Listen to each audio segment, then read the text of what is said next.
Ladies and gentlemen, a very warm welcome to today's webinar, where I'm delighted to say we have three great experts on the session with us, and we're all gearing up to focus on the future direction for North American shared services. So I extend to you a very warm welcome indeed. My name is Susie West, and I am the founder and CEO at sharedserviceslink.com. Just to give you a little bit of background for the benefit of those who are joining us for the first time, the company was set up in 2007. I had been in the finance and accounting shared services industry for about 10 years prior to that. And the company was set up with a very single-minded intention, and that was to provide best practice information to the finance and accounting shared services market through conferences, through other events, through webinars such as this one today, and obviously through our fantastic website. Do become a member. It is free, and as a member you have access to many very thorough, very detailed reports, all of which have been selected by us because we think they will help you perform better. So our intention as a platform and as a business community is to help our members improve business performance. And we do that through sharing information through the channels that I've just mentioned. So I'm very pleased that today we are focusing on the future direction for North American shared services. Let's have a look at what the agenda for the next 60 minutes holds for us. I'll touch briefly on how this session works, and then talk about the intention of this session, and then I'll be passing directly over to our three experts for today. We'll then be taking your questions in the last 10 minutes of the webinar. So how does this session work? It's a very straightforward platform, GoToWebinar. Many of you used it before. Should you have any technical questions, we do have technical support on the line ready to assist you. So please do use your free text box in your GoToWebinar panel should you have any technical questions. We're all on this webinar for a very important reason. We want our shared services organization to improve and go in the right direction. And we really just want clarity over really what that direction is and the direction that our peers are moving in. So please do utilize this opportunity to put questions to me and also to the experts on the line. How that works is very simple. You have a free text box. Please submit that question. That will come directly to me. I will then field it out to one of our experts in the last 10 minutes of the call. I do urge you to use this opportunity to get answers to burning questions that you do have. This is very much a two-way dialogue. Please do take advantage of that. The sooner you send the question to me, I should also add, the more likely it is that it will be asked. So, before I go into the intention of this session, I just want to kick off with the first poll for today. There will be a number of polls coming your way, and I do ask everybody on the webinar to please respond. We do look for a 100% response rate. The first question is very straightforward. How long have you been running shared services? So how long have you been running shared services for? Are you not yet established with shared services? 0 to 4 years. 5 to 9 years, or maybe you have a very mature organization having operated for over 10 years. Now 68% of you have responded, so if you have not yet responded, please do so, and I'll be closing the poll in 3, 2, 1. Okay, we were at about 80% response there, so let's have a look at the answers. The results will be coming on your screen now. You can see there that a very large proportion of you, just shy of 60%, have been running shared services for over 5 years. So that's a very impressive group of very mature shared services organizations. So thank you very much. We will be doing, as I said, a number of polls throughout the course of this hour, but that certainly helps everybody set the scene. So let's move on and have a look at the intention of this session. Now, we work very closely with consultants at sharedserviceslink.com, and we also offer to our members immediate access to their reports. And you can see here that I've taken some findings from a survey that came out. It was run by Deloitte. It's in their Deloitte Global Shared Services Survey that recently came out. Very interesting to see some of the trends that were emerging. There were around 270 respondents to this report, and a majority of them actually came from the US. And you can see here that some key trends that we've captured. Shared services is increasing its reach into the middle market. It was 10, 15 years ago largely adopted by multinational organizations that had scale, that had high invoice volumes, for example, and really looked at shared services as a huge enabler to introduce efficiency and cost reduction within their finance operation. The middle market is now adopting shared services, so we're beginning to see it move down, if you will, into that market area. The US, as far as the survey was concerned, the response was that the US has the most well-established shared services market, with over 44% of the centres over 10 years of age.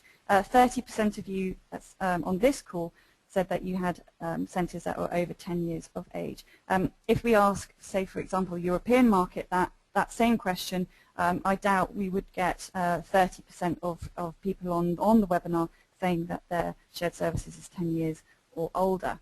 4 out of every 5 new centres less than 3 years of age have been set up outside the US. Also very interesting, you can see that that other geographies are being utilized as shared services center locations. So again, a very interesting statistic there. And again, we will be touching on this, but 47% of shared services centers represented in the survey have more than one process area in their center. 93% having finance, a very significant 60% having HR. Again, a huge climb there and a big focus for finance shared services organizations who are looking to roll out all the learnings that they have garnered in the finance function and looking at how they can roll them out to the HR function and indeed other functions. I'm just going to pick out some of these, not all of these. You'll see here that the third bullet down, you can see cost reduction has been reclaimed, has reclaimed its top position this year as the top positive impact of shared services.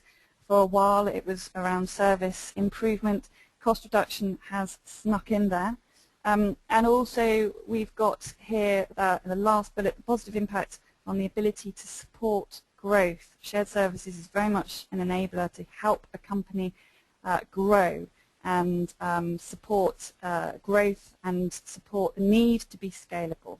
So two very positive impacts covered in that last bullet.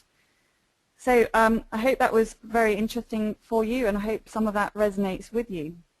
Now I'd like to introduce our first expert of this session, Deborah Kops. Many of you will be very familiar with Deborah.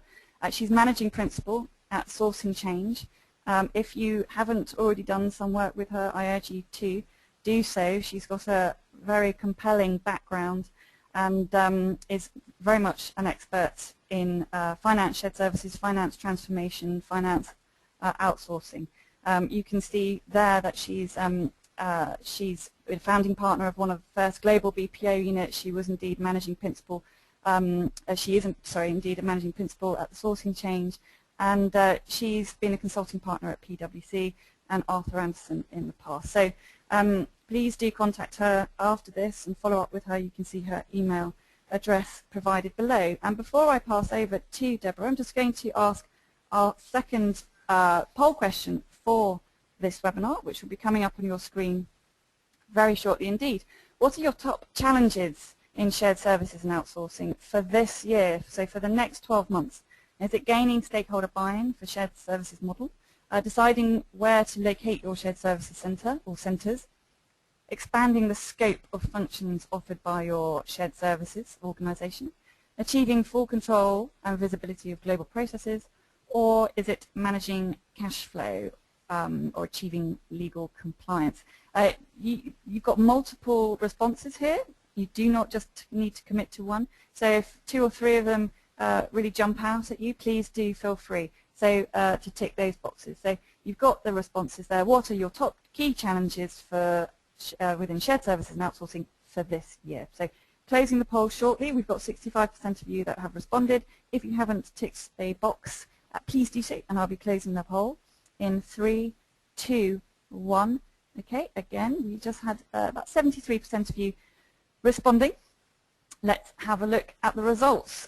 You can see that there is a very, very clear winner with 66% of responses talking about the key challenge for this year around expanding the scope of functions offered by the Shared Services Organisation, which is a very nice segue for me to pass over to our #1 expert, our first expert for the day, Deborah Kops. Over to you, Deborah. Thank you, Susie, and thank all of you in the audience for voting so appropriately. I really appreciate it. I'm going to make 2 observations about finance and accounting shared services centers, which will especially appeal to those of you who are veterans. I see 2 trends in the marketplace that perhaps we don't think about as critically as we might. And that imperative #1 is scale. Certainly the concept of expanding the scope deals very, very well, underscores the point that it is important for shared services operations in order to be taken seriously to scale. Let's talk about why scale is so very important to shared services leaders like you. First of all, without scale, you cannot evolve the business model. It is absolutely mandatory. If you're performing just one function like accounts payable, it's very hard to create an immense amount of business value beyond cost effectiveness and efficiency. It's also important to get scale to achieve maximum benefit for stakeholders. Stakeholders will only take you seriously if you become as much of a peer to them as they are to you. Scale is also important to create momentum. One of the things I've seen in my work is that shared services get to a certain point and then they don't grow. And typically that scale inflection point is about 2 or 3 years. The teams, both on the business side as well as the shared services operation side, are exhausted. They're doing a good job. They're delivering well. They take a pause. They look at what they've done. But the momentum to increase scope and scale has to be resumed after a period of time. Also, scale is critical to exploit synergies not only across processes, but across the administrative layer that all shared services operations have, and last but not least, across functions. Executive attention, as all of you know, is very important. Corporate hobbies do not get attention. They do not get the best people, and they do not get monetary resource. So without scale, unfortunately, we've all seen shared services operations that don't grow. They're seen as hobbies, and it's very easy to subsume them into an outsourcing structure or some other relationship if they don't grow and become very important to the organization. And last but not least, only with scale are you able to deliver a return on investment. I guess the question I would ask is, why is scale difficult to attain for most shared services operations? Again, most operations seem to pause at a certain period in their evolution. I think first and foremost, some of you may be lucky enough to have a CEO who will say you will adopt a shared services model and you will like it. But truth be told, if you look under the covers, there are more shared services operations, even in finance, that really don't have an executive mandate. Most executives do not want their legacy to be, I was able to scale shared services operations across the organization. They're more concerned about going into new countries, about increasing revenues, new product lines. So often the executive, even though his spirit is willing, his flesh is very, very weak. I think second, the way we set up most of our shared services operations is that is on a build it and they will come, order taker approach. That's the way most of us work. We don't go out into the market as aggressively as perhaps we could within our organizations and grow. Capabilities are not necessarily broad enough to scale. Quite frankly, scaling means having change management skills in-house, It also means having sales and marketing techniques. So many of the capabilities that are required to scale are just not naturally built into shared services operations. Also, growth is not necessarily a metric that's placed upon the shared services operation. We measure everything else. We measure downtime, we measure cost, we measure service levels, but we may not measure growth. So the old adage, we do what we measure, is very important. Often shared services operations do not have a sales strategy, don't have a book that says this is how we're going to grow, these are the adjacent processes that we're going to play to. So having a playbook with a sales strategy to scale becomes important. And then last but not least, often the remit is restricted only to delivery and governance. So jumping up and saying we are an important piece of the architecture of the corporation and it's our charge to grow is something that may be very uncomfortable for shared services operations. So that's it for scale. Let's talk about a way to get to scale, and that's imperative number 2, which is source. I think it's fair to say if you look around the marketplace that many organizations are going from pure shared services center structures to hybrid structures. There is a convergence now between outsourcing and shared services. It's no longer an either or, and they're no longer contemporarily viable. Why is that? Well, you all know that you get pressure to cut costs and keep transfer pricing at a certain point in time. So doing what I call onsourcing, taking processes that you've been able to transform and then sending them to an outsourcer who may have the tools and techniques or even the location, the cost arbitrage to take the price down becomes very important at a certain juncture in shared services evolution, especially in finance. Also, sourcing provides a hybrid model solution for flexibility for BCP and allows shared services operations to, through sourcing, make an investment in a market without a deep financial investment to do a market test. So it helps organizations get into new markets. And last but not least, I'm a strong believer that shared services management now are at a point of maturity where they are a very good platform to improve sourcing management. You are managing sourcing within your operations. There's no reason why executives, shared service executives, can't use their deep skill sets to manage sourcing outsourcers as well.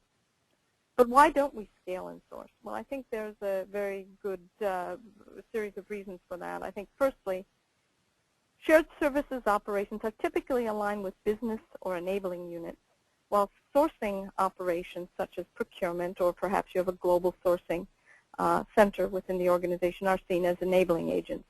So being positioned as not only a business unit fulfillment organization, a business unit partner, and an enabling agent is pretty important. I think second, the core skills of procurement and solutioning often are embedded elsewhere in the organization, and pulling them together is a real plus for most organizations. Third, the reward system for shared services operations is typically predicated on a make rather than buy. So having a mandate, if you will, that says we don't care whether you make it or buy it as long as you change the architecture of the corporation in new and effective ways, that's really what's important. Outsourcing is often seen as a failure by some shared services executives in their operations. So when outsourcing rears its head, it's the connotation is, well, we didn't do a good job, so we've got to go to a third party. That's a very that's fallacy in thinking. Smart shared services operations know when to make, when to buy, and it's by no means an unfortunate event to outsource a portion of shared services scope. And last but not least, there's always an implicit concern about control and power, that if we don't make it, we're not going to have the right level of control. However, I think it's fair to say that both scale and the ability to source is solved by something called capability. If you change your approach and you look at driving the growth of alternative business models, that becomes a very good way to be able to accept the concepts of scaling and scoping. Second, shared services operators need to start thinking of themselves as not only operator of the future delivery model, but also architect of the future delivery model. All of you on the phone are very well equipped. You have a lot of the innate and important skills that help you change the way you operate within your organizations. And last but not least, a good way to think about skill sets is think about the shared services operation as a company within a company. You need the same skill set your company has. You need embedded financial, sourcing, operating skills, and sales and marketing savvy. How do I summarize these 2 points? I think it's fair to say that finance and accounting shared services operations have certainly achieved a certain size and have stabilized, but scale is now an imperative to remain relevant and deliver greater business value. And second, the point I'd like to make is onsourcing through outsourcing is one good way to gain scope and scale. F&A delivery is no longer an either-or proposition. You have the opportunity as architects of the organization to make the right make or buy decision. If I could turn it back to you, Susie, please. Thank you very much indeed, Deborah. That was very, very insightful. So before we move on to our second expert, Mary Driscoll, I would like to run another poll, please. And it really is looking at outsourcing. So it's going to be coming up on your screen shortly. Deborah's view is very much currently and moving into the future. We're looking more at an outsourcing and a shared services hybrid model. So what do you outsource today? Do you outsource parts or all of your transactional finance activity today? Yes, all of it. Yes, partial. No, but we are planning to. Or no, and we are not planning to. So we've got a lot of you who have responded, still waiting for a number of you. This has been the most popular poll in terms of numbers of responses. We've got 76% of you, 78% of you responding. If you haven't responded, please do so. It's very interesting, the results here. Closing the poll with 82% of you responding. Closing the poll in 3, 2, 1. Let's have a look. Again, you can see some very impressive results here, with 5% of you saying yes, all, 55% of you saying yes, we do outsource, but partially, and this very much fits in with what Deborah was saying. Interestingly, 3% of you don't do any outsourcing today, but you're potentially planning to. And again, a very interesting statistic there. 38% of you are saying no, you don't do any outsourcing today, and you are not planning to. So very interesting results. Now, I'd like to introduce our second expert for this webinar. Mary Driscoll is a lady that you'll be very, very familiar with. She's a senior research fellow at a company that's got huge credibility, APQC, and Mary Driscoll's very, very much a respected journalist. We've done some work with her in the past, and looking forward to working with her a lot more in the future. So please do contact her. Her email address is at the end of her section. And actually, just before I hand over to Mary, just one other poll, which is really touching on your what's most important, your most important objective for this year. Now, this is quite key to Mary's section itself. There's only a single choice here, ladies and gentlemen. So please do tick the one which is really most important to you and your shared services organization for this year, so this calendar year, which is obviously taking us up till the end of December. Is it improving service delivery, improving the customer journey, which is different to improving service delivery, reducing your costs, or improving controls and visibility? So which one of those sits at the top place of your objectives for this year? And you've only got one choice here. 72% of you have responded. If you haven't responded, please do so. We do like to get these responses nice and high. Closing the poll, ladies and gentlemen, in 3, 2, 1. Let's have a look. Again, we have a clear winner at 41% of respondents saying that #1 objective for this year for their shared service organization is improving service delivery. So that doesn't chime exactly with what the findings of the Deloitte survey were showing us. So very interesting indeed. Coming in at 29% for reducing costs, 20% for improving the customer journey, 10% for improving controls and visibility. So now I'd like to hand over to Mary Driscoll. Over to you, Mary. Thank you, Susie. Thank you very much and for your kind introduction and welcome all today. I will try and romp through a lot of information in my allotted time. I did notice, as Susie noted earlier, that the group we have with us today is different in its opinions and its goals and objectives than it seems, very different from the audience that Deloitte surveyed. And not knowing too much about, I have their survey, I've seen it, I think it probably includes more companies who are starting out for the very first time on their shared services journey. I think knowing what I know about our audience today, it's fair to say that, again, we've seen these are people who Deborah calls veterans. And in that light, it's probably not surprising that the veterans are saying their #1 goal is to either expand scope, and as we saw in this last poll, as well improve service delivery. And I will also share with you some stats I have as well that corroborates that. But I want to start with a quote from Ardam at Citigroup. He is the Executive Vice President for their global financial reporting function in a shared services capacity. And he says, finance is not a department of accountants and analysts, but a series of processes that culminates in stewardship and decision-making.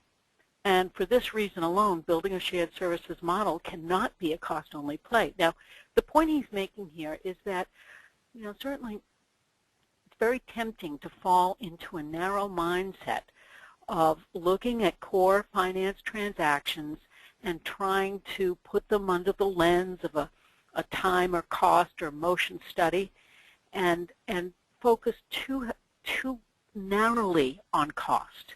And from that point of view, certainly you can measure efficiency and you can find the gaps. And this is what everyone must do. These are the first steps, of course, to go after cost reduction and efficiency. Measure the gaps. Understand the cost of closing those gaps, and then monitor process performance so that improvement is sustained. That's very much what you do in the first stages of shared services evolution. But his point is that finance, of course, has two equally important mandates. One, obviously, stewardship, and that is accurately recording and reporting financial results and ensuring the integrity of the accounting systems and reporting to the owners and creditors and capital providers. But the second equally important mandate is extracting information, pattern recognition. In other words, providing information and insights that can help to boost or improve business decision-making and business performance.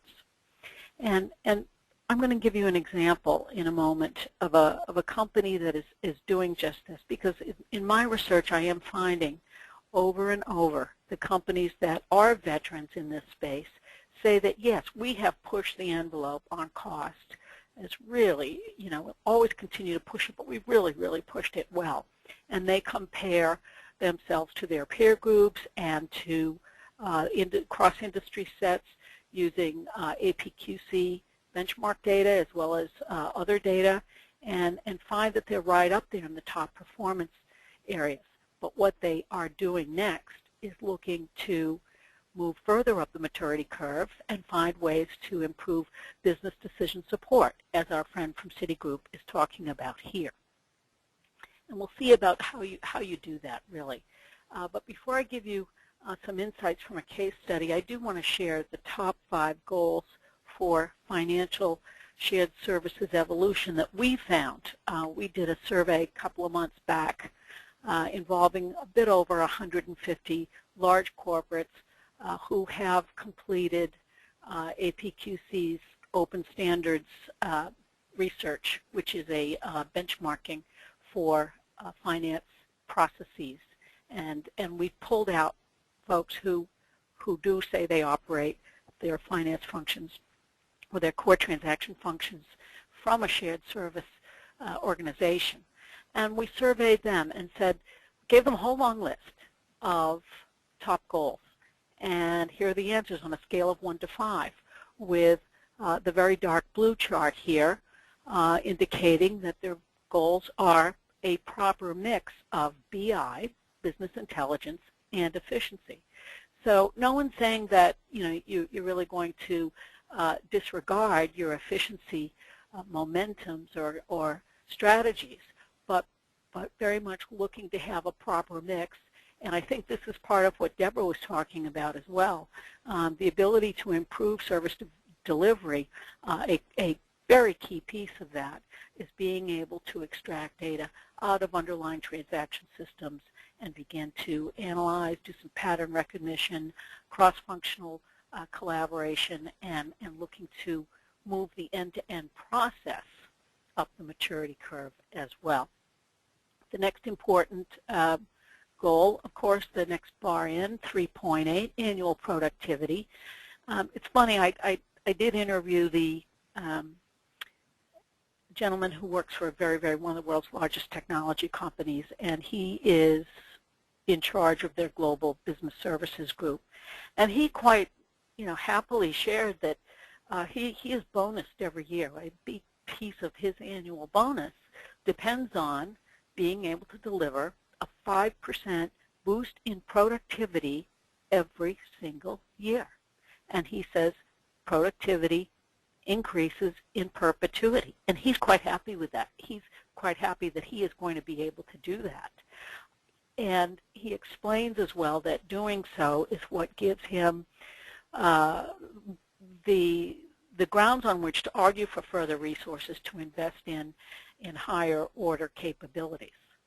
Let's talk about a case study here for an example. A company that is doing some of these higher order things, and I'm referring to Owens, Illinois. We did a case study. I concluded a 6-month-long research program on working capital management recently, and we have a big report on that and lots of outtakes from it. But Owens, Illinois was a case study that we looked at carefully as a best practice example. And Joan Chanel, who's the global head of shared services that we spoke with and learned very up close how she does it, she has a quote here. She says, Lean Six Sigma process and Kaizen events are something that they depend on very heavily to bring cross-functional teams into a room and get everyone to agree on and understand and appreciate the end-to-end process. For example, if her team in her accounts receivable, credit, and collections team is working very hard to meet the CFO's goal for working capital management improvement, okay? And particularly in these economic times, how to keep days sales outstanding from creeping up, how to ensure that your best and biggest customers, and all your customers actually, are showing good payment behaviors, and that you're not keeping more than you should, more cash than you should, tied up in your accounts receivables.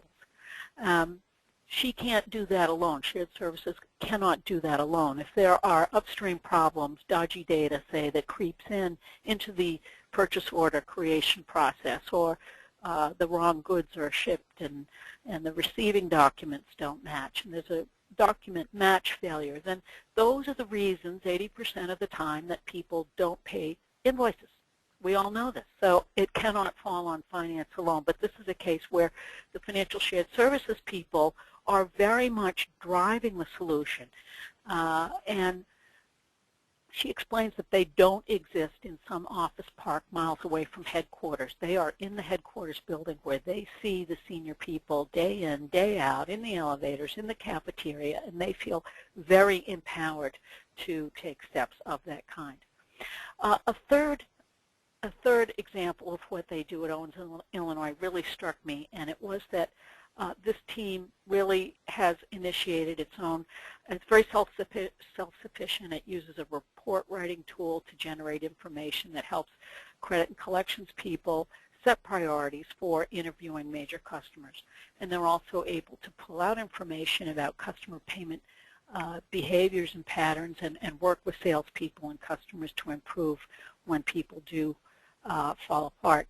So again, I hope I'm leaving folks with the notion that the leading edge shared services leaders are very much looking toward an evolution. And let me talk about how that might look in a schematic model.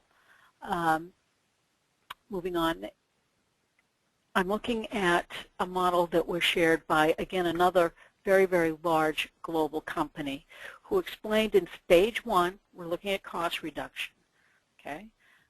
Obviously moving from 1, 2, 3 steps to get to a fully functioning global shared service operation with the underlying processes and systems consistent and standardized to support that. But in stage 2, moving toward increasing value with finally the holy grail being to add business value. Okay, so this is a subject that's near and near to my heart. We're doing a lot of case studies on this. We will continue to track what this looks like. But in summary today, I just wanted to leave you with two thoughts. One is that the pursuit of productivity never ends, okay, and never should it end. Just remember our person I mentioned who is bonused and happy to be bonused on a perpetual pursuit of productivity, the 3 Ps. And finally, the second thought is that shared services organizations can and should strive to add analytical value. So with those 2 points, I will hand the session back over to Susie. Mary, thank you very much indeed. Again, very insightful. So before we hand over and introduce our final experts for the day, I'd just like to ask you a poll about your technology deployment. It'll be appearing on your screen shortly. What technologies are you implementing to help automate your finance shared services operation? So this is multiple choice. Are you undertaking any ERP implementation within the next 12 months? So this is really geared around the next 12 months and taking us up to the end of this calendar year. Are you looking to deploy workflow, procurement technology, electronic invoicing, or other? So what is the key technology focus for you for this year? ERP implementation, maybe an ERP upgrade, workflow, procurement technology, e-invoicing technology, or other. You do have a multiple choice for this particular poll question. 68% of you have voted. If you haven't cast your vote, please do so. We like to get these response numbers nice and high. I'll be closing the poll in 3, 2, 1. Let's have a look at the responses. We've got 74% of you responding. So appearing on your screen, you can see we've got a clear winner there. 63% of responses of looking very much at ERP implementation and ERP upgrades. Really followed by workflow and e-invoicing, very much joining hands there at 54%, and then followed by procurement technology deployment, and then other. So again, I hope that was very useful, and that takes us very nicely, as I say, onto our third and final expert of the day. Many of you, again, will be very familiar with Henry Iams. He's a managing director and founder at PayStream Advisors, and he's got a very extensive wealth of experience in finance and purchase-to-pay automation, and really looking at what organizations are doing to automate their purchasing and payables processes, and really using the PayStream organization and reports there and events there that they do to help organizations benchmark with each other. So with no further ado, over to you, Henry. Thank you, Susie. What a great session. We have a lot of provocative thoughts today, and I'm going to be talking about some of the challenges that we see. In the 10 years that I've been doing this, I see that some of my clients are winning this war on moving towards productivity, which is endless, according to Mary, and we all know that. None of our bosses is ever satisfied with what we delivered last year, so it's going to be like, what are we working on this year? And that's why so many of us in shared services are dynamic people, really drawn to change. We want to drive change. We want to be the agents of change in our business. So I've got 2 key themes to talk about, which is highlighting, well, some things that we see that are elephants in the room to us that we don't talk about much. We talk a lot about best practices, and we talk a lot automation, but there are two key things that we've picked up in the last couple of years that we think, well, don't get enough. And so I want you to think, and I want to push your thinking a little bit around what's holding you back. And the first is going to be related to your ERP system. We all have one, unfortunately.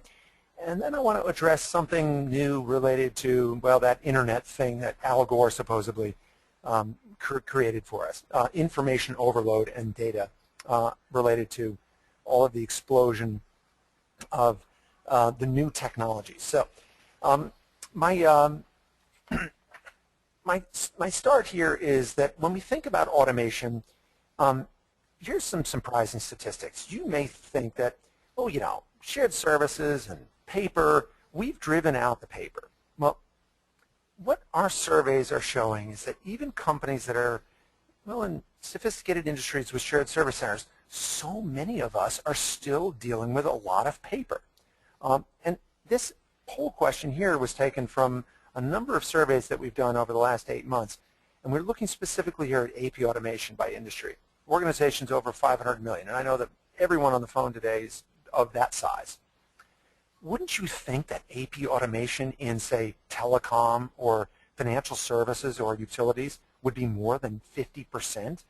But look, and look how it even gets worse. Now, some of these you might think, okay, I get it, government, definitely a little behind. Healthcare, hospitals, very far behind.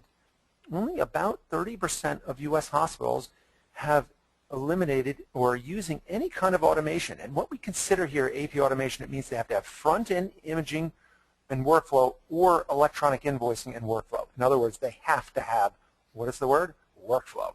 Now, I see that many of you were working on workflow, and I'm, of course, encouraged by that. So what's holding us back? Well, what's holding us back is that we're still embedded in the 1980s technologies. What am I talking about?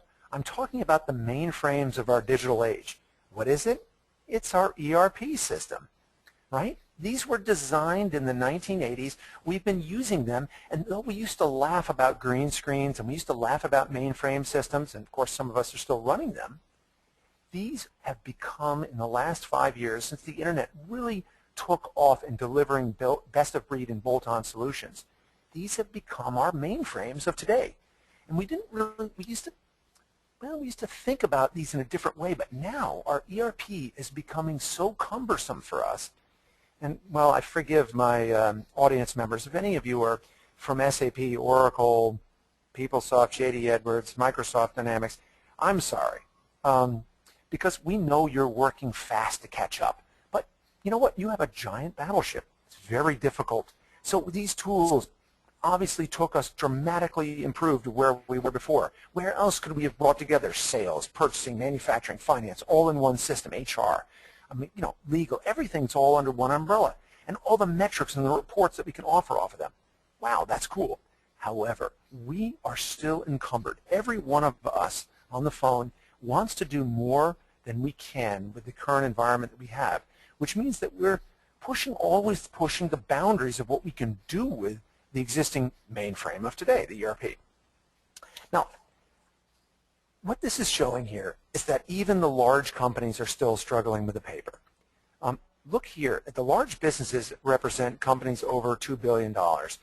Still, 49% are still entirely or more than half paper-based in their AP operations. But look at what's replacing it. Of course, fax, 5%, email, but e-invoicing. Okay, this is cool. We're going to talk about e-invoicing. E-invoicing has grown tremendously, and look how big the large businesses, many of you today are well ahead in your e-invoicing initiatives.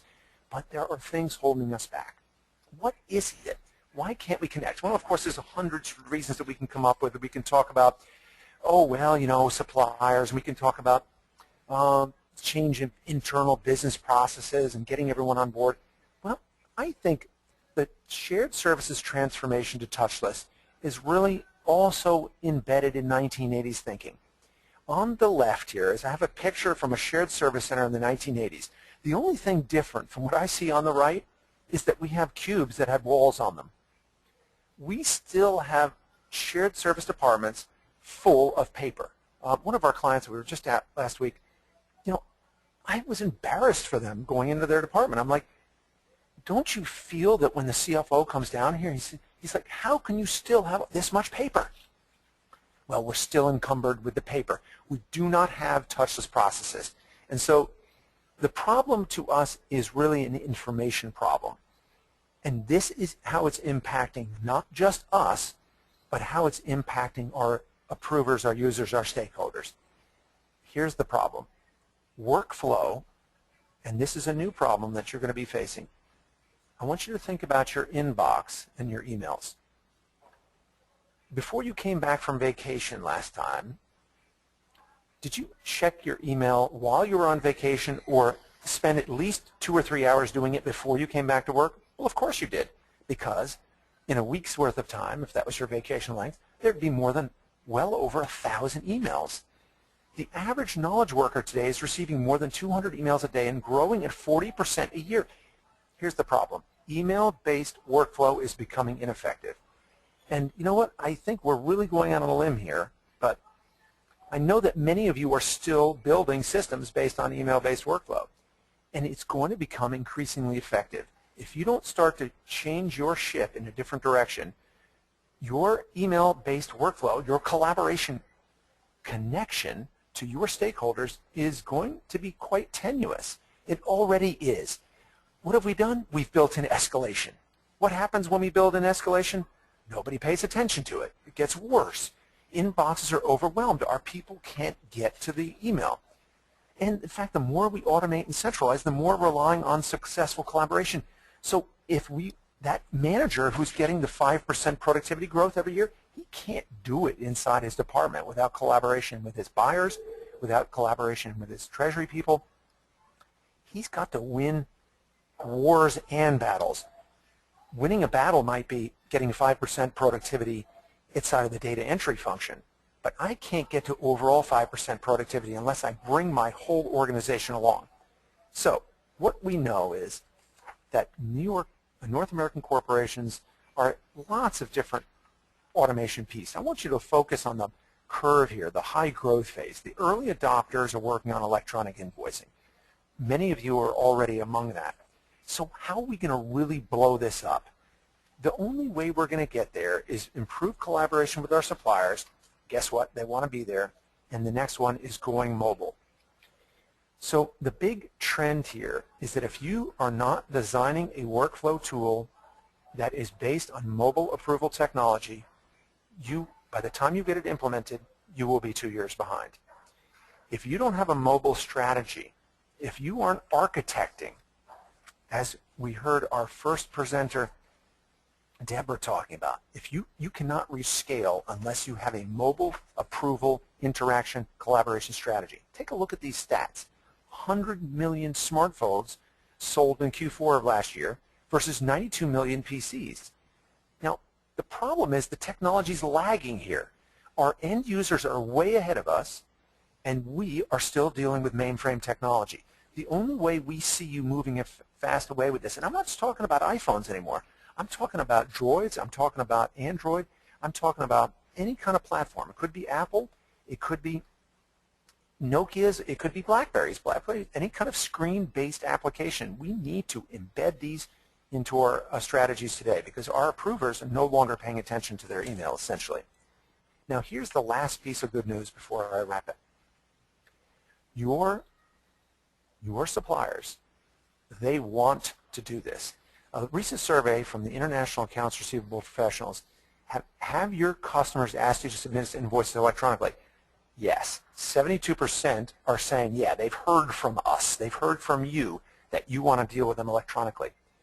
The second part of this survey question, which I'm not showing here, is that but only 20% of the companies that have asked them have really provided them a real effective tool of how they can interact with them. So we're not providing them enough tools kits to get the data. So let me summarize for you. Shared services, looking out, my crystal ball, in the digital age means you need to do 2 or 3 things. You've got to develop a mobile collaboration strategy. Your workflow can no longer be based on email. You've got to think about how you're going to transition it away from email and move to a mobile platform. And you've got to bring your IT group along with this and get over the security concerns, because you're never going to get to touchless unless you go mobile. The second piece is that we need to change our metrics to be not just internally focused about 5% productivity in my department, but if my metrics need to be measurements of the effectiveness of my stakeholders, because ultimately as a service organization, we're supporting those people. And if I'm not making my salespeople, my buyers, my production people, my traveling audience, if I'm not making them more effective, I'm not serving my organization well. This is kind of a back to the future thing, because we've got information overload, as Alvin Toffler talked about in his Future Shock book, but you've got to engage your thinking in new ways to reach the, well, that mythical liftoff. Back to you, Susie.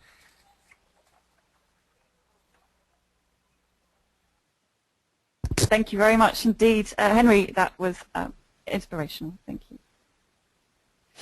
So moving on, we've obviously got a lot of questions that have come through, and if you haven't already asked a question and submitted it, please do so. We will be moving to questions very, very shortly indeed. But just before I do so and put your questions to our speakers, you can see that there's an awful lot of change happening within the finance shared services and general shared services model in North America right now. It's a very, very exciting time. And after the huge success that sharedserviceslink.com have had in Europe, we have been asked by many of our clients to take our model and to the US in a much more proactive way.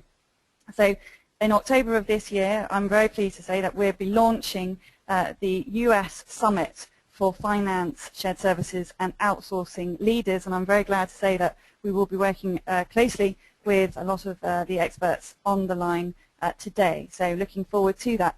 Really would like to just ask you three very, very quick questions indeed, and I hope that you will help us with our research. In your opinion, where is the best place to hold a financial services and outsourcing conference for this year? I'd be very grateful if you could help us. You will be alerted as to exactly when the event is taking place, and you'll be sent the program, and because you've helped us, you'll be given a very generous discount indeed because of your market research aid that you're providing us with right now. So please do help us with this. Would you like to see the event in Orlando, in Dallas, Chicago, Atlanta, or maybe somewhere else? Very kindly, about 75% of you have responded, so thank you very much indeed. And moving on, the dates as far as you are concerned, which dates are most appropriate to you, do you think, in terms of days of the week? There is a holiday taking place. Some of you will take it and some of you will not. So we're just wanting to find out from you really, with Columbus Day taking place on October 10th, what days of the week are best for you to attend an event? Is it starting Sunday, going through to Tuesday, Monday to Wednesday, Tuesday, Thursday, Wednesday to Friday, or Thursday through to Saturday? So if you could let us know, that would be great. Again, if you haven't responded, please do so. Everyone that does help us out with this market research initiative, again, will be receiving a very generous discount from us to say huge thanks. And just finally, we're always really keen to hear and extend best practice information, best practice stories. So if you think you've got a great story to tell, be it right in the detail of a very specific program or on a slightly grander scale looking at shared services strategy, would you like to come and share your story? We hope that you would, so please do respond. Now, I'm going to leave that open, and now I'd like to move over to questions. We do have a lot of questions, and as I say, please do submit your questions in the last few minutes of this call. I'm going to put some questions through to Deborah. As far as you're concerned, Deborah, a question that's come through, on-sourcing, you refer to on-sourcing. When you talk about on-sourcing, are you specifically talking about the hybrid model of outsourcing and captive, and how much does offshoring feature in that model? Yes, Those of you who work with consultants know that if we can make up new and different terms, we get paid more for it. But the way I look at outsourcing is that when a shared services operation decides to source, it's really the sourcing decision's already been made internally. It's basically moving it on. And relative to the question about offshore or onshore, I think it's fair to say that a lot of the cost arbitrage currently comes or is thought to come from moving offshore. In North America, particularly over the next couple of years, I'm involved right now with a client who is thinking about this very critically. If you look at the total cost of ownership moving processes offshore, and you compare it with some U.S. locations and the ability to cut out the cost of quarterly business reviews and the industrial tourism that's required to get business line owners to understand that countries such as India can perform services, I think the total cost of ownership is narrowing. And I'd say particularly in North America, homogeneous language, well-organized business community, you'll start to see onshoring, if you will, or outsourcing from shared services operations starting to happen onshore. I'll put money on it. Thank you very much indeed for that, Deborah. And Mary, a question for you. Obviously, you were talking a lot about shared services moving much more into a value-adding area, and you were talking a lot more about the data that the shared services organization being used to drive business intelligence. You talked in particular about the Owens, Illinois case there and how that they're using the data much more to improve their working capital position. Could you give us another example as to what shared services organizations are doing to utilize data to drive business intelligence? Sure. Let me think for a second. Couple of different examples come to mind, but one that jumps out at me involves, and again, it's the pressure is on finance generally, whether you're doing certain activities in a shared service organization or not. The pressure is very much on improving the analytics. You will hear a lot about business analytics. I talk about finance analytics. A very good example of that would be being able to pull data out of or organizing data and then extracting data from accounts payables processes to better inform, get a better sense of what your forward-looking cash position is going to be. Okay, and I'm sure Henry Iams is the expert on this, not me, but I have done cases, documented case studies, where companies are implementing, as Henry says, automated accounts payable solutions involving front-end imaging and e-invoicing and doing all sorts of things more and more electronically, and in the process being able to extract data from that gives companies a better view of impending cash disbursements. So out of all that comes a way to increase a very critical and very difficult to manage, very difficult to improve activity, and that is cash flow forecasting in a very real-time sense. Excellent. Thank you very much for that. And the question we've got for Henry, as far as e-invoicing is concerned, e-invoicing is normally comes attached with a charge for a supplier to be involved in an e-invoicing process. And obviously the statistic that you were showing in your pie chart, it doesn't suggest that the cost of using e-invoicing to send invoices to customers is serving as an obstacle for suppliers. What's your view of suppliers, and are they concerned about the cost of e-invoicing and that preventing them from actually utilizing an electronic invoicing solution? It's a wonderful question. Quite simply, are the creation of supplier fees impacting the overall adoption of electronic invoicing? We do not believe that we've been able to find any data that suggests that the fees, which are so small in comparison of the amount of money that's moving and the invoice value, is impacting adoption.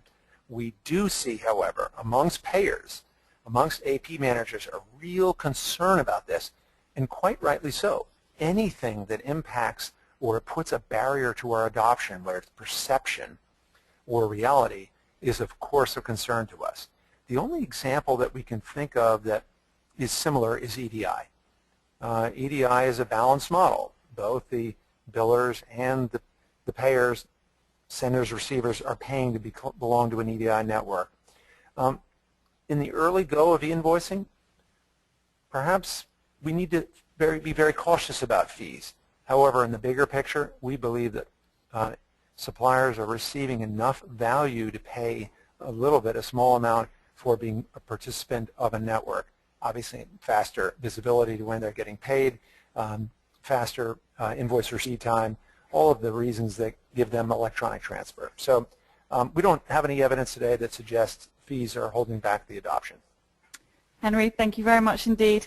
So I'd like to extend huge thanks to our expert panel today, to Henry Iams, Mary Driscoll, and Deborah Kops. Thank you very much indeed. And thank you, ladies and gentlemen, for your time and attention. We are finishing on the hour as promised. Please do check out sharedserviceslink.com to find out more about our US Summit coming up in October. Be delighted to see you there.